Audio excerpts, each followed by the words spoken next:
तो आप सभी का वर्षिका एकेडमी में स्वागत है। आज हम आपको पशु परिचर के लिए जो आपका प्रजनन संबंधी टॉपिक दिया गया है उसके एमसीक्यू साथियों कराएंगे। साथियों, ये सभी एमसीक्यू हमने जो आपके अभी हाल में जो आरएसएम भी जिस पैटर्न पे ले रहा है उसके अकॉर्डिंग तैयार किए हैं। ये सभी आपको प्ले स्टोर पर वर्षिका एकेडमी ऐप डाउनलोड कर सकते हैं, उस पर आपको मिल जाएंगे। ठीक है, अब हम फर्स्ट एमसीक्यू पे चलते हैं।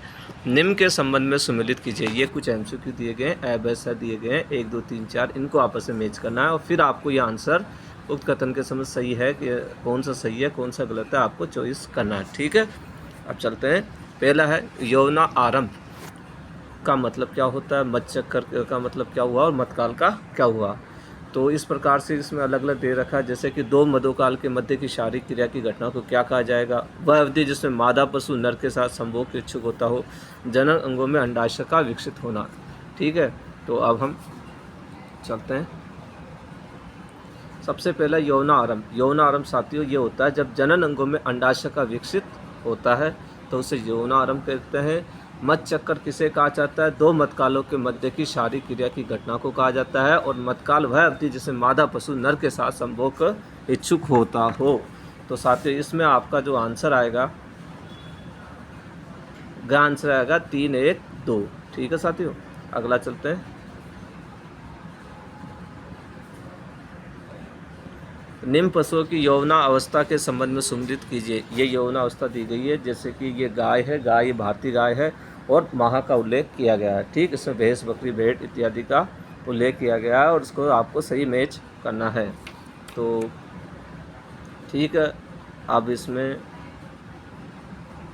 भारतीय गाय जो होती है इसकी यौना अवस्था कितनी होती है साथियों, 24 माह। कितनी, 24 माह। और भैंस की कितनी होती है साथियों, 30 माह होती है। और बकरी की साथियों होती है 12 माह होती है। और भेड़ की कितनी होती है साथियों, 10 माह होती है। साथियों इंपॉर्टेंट है, इसको नोट कर लेना। और इसमें आपका आंसर आएगा साथियों, क्या आंसर आएगा 2 1 4 3। ठीक है, जब भी ये पूछा जाए साथियों ध्यान है, गाय का ध्यान रखना, भारतीय गाय की बात कर रहे हैं तो आपको हमेशा इसमें आंसर देना है 24 माह का।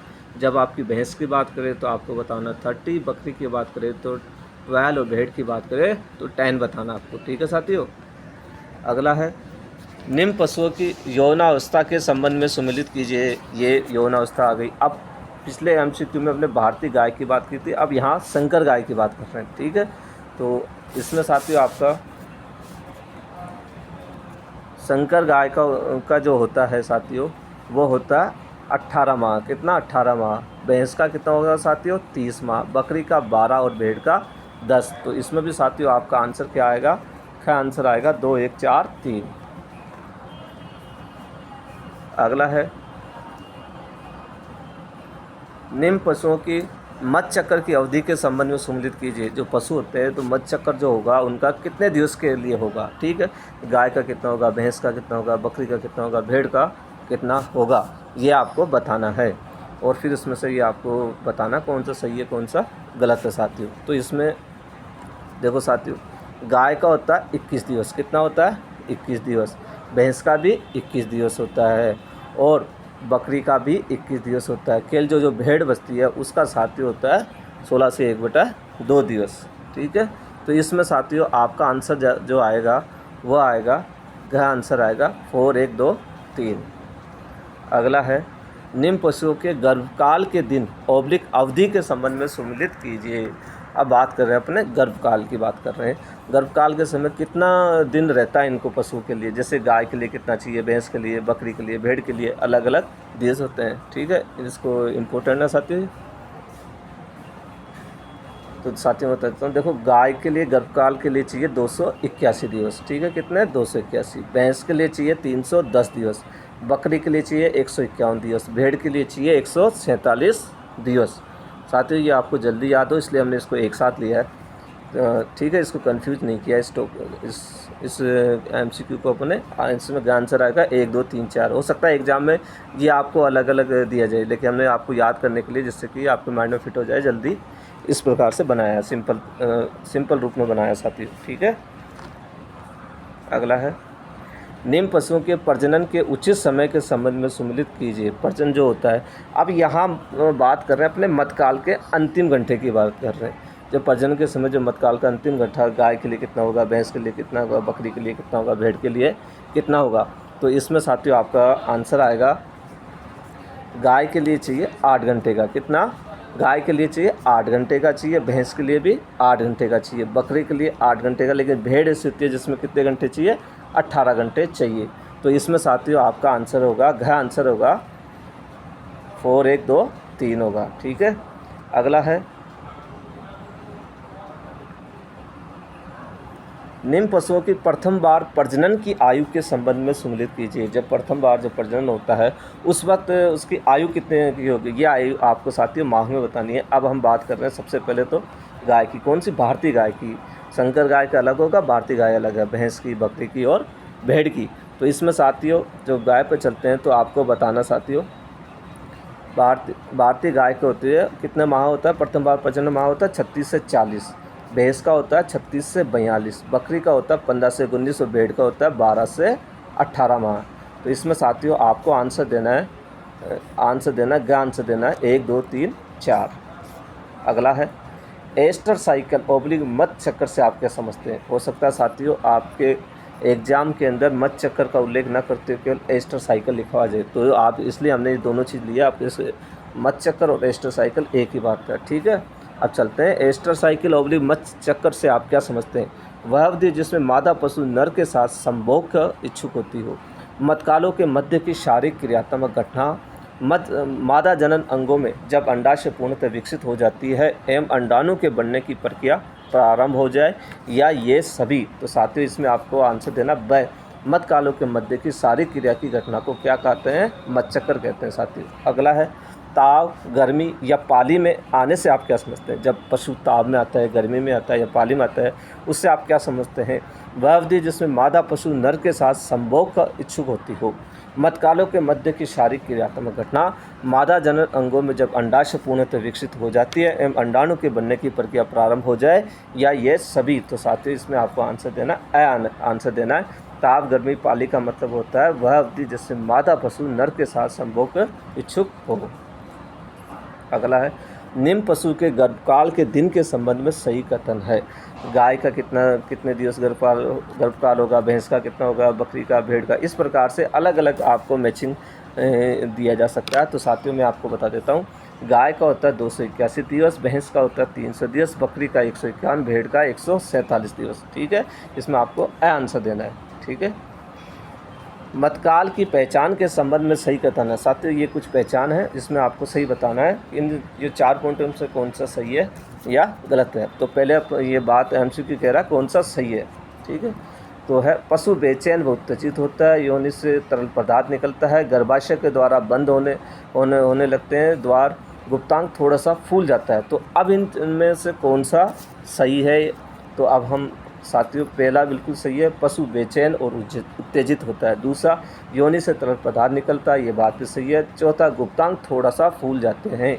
यह तीसरा गलत है। तो आप इसका आंसर दोगे साथियों, क्या आंसर दोगे? 1, 2 और 4। अगला है,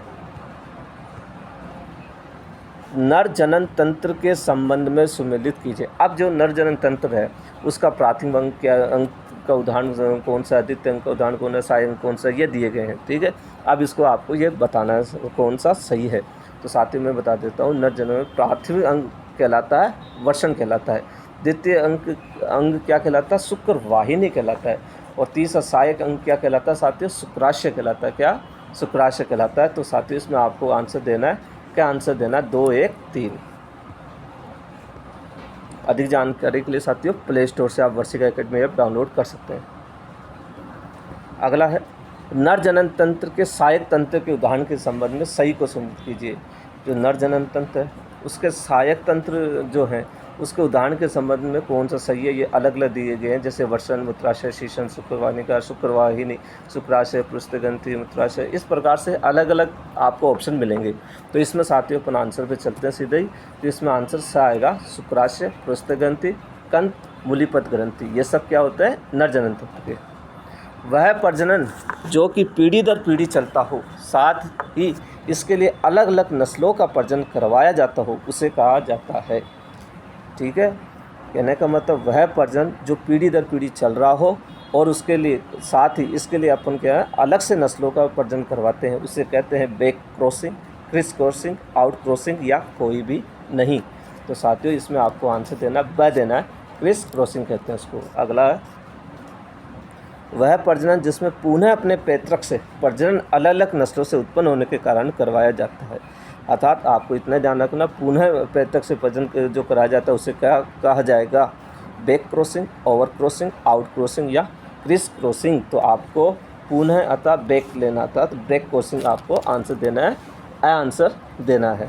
अगला है मादा जनन तंत्र के प्राथमिक अंग के उदाहरण के संबंध में सही कथन है।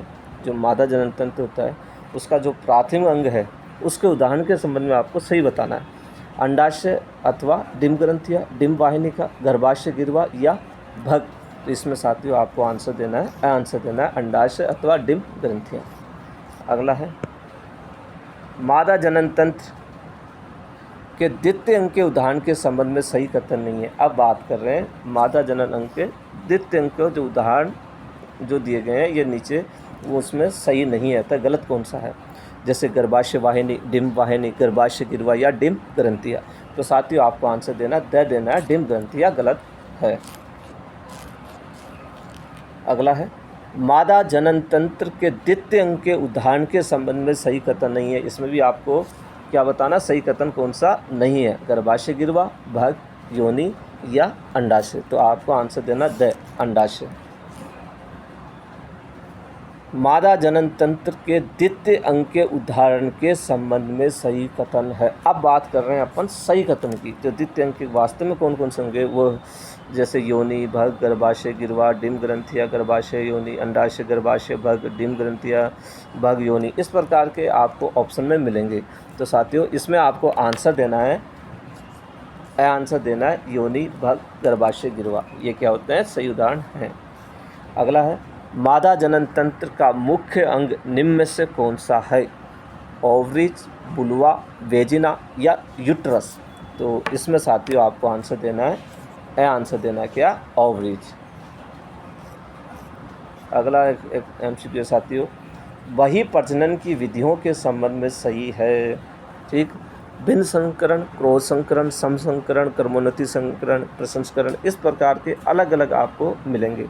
तो इसमें साथियों आपका जो आंसर आएगा वह आएगा स भिन्न संकरण, क्रॉस संकरण, कर्मोन्नति और प्रसंस्करण। ये इसकी विधियाँ बिल्कुल सही है। अगला है प्रजनन के संबंध में सुमेलित कीजिए। ठीक है, अब एक ही नस्ल के पशु से होने वाला प्रजनन क्या कहलाएगा, अलग अलग पशु के मध्य होने वाला प्रजनन क्या कहलाएगा, एक अशुद्ध लक्षणों की मादा का प्रजनन शुद्ध नस्ल के सांड से किया जाए तब वह क्या कहलाएगा, भिन्न भिन्न जाति के पशु के मध्य जब प्रजनन किया जाता है तो क्या कहलाएगा। फिर इस प्रकार से एमसीक्यू आने पर आपको इसका चयन करना होगा। तो अपन चलते हैं। पहला, एक ही नस्ल के पशु से होने वाला प्रजनन साथियों क्या कहलाएगा, भिन्न संकरण। अलग अलग पशु के मध्य होने वाला प्रजनन क्या कहलाएगा, संकरण।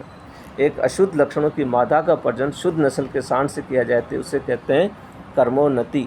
भिन्न भिन्न जाति के पशु मध्य का प्रजनन क्या कहलाता है, जातीय प्रसंस्करण। साथियों क्या कहलाएगा, जातीय प्रसंस्करण। इसमें आपको आंसर देना साथियों, क्या आंसर देना है 1, 2, 3 और 4।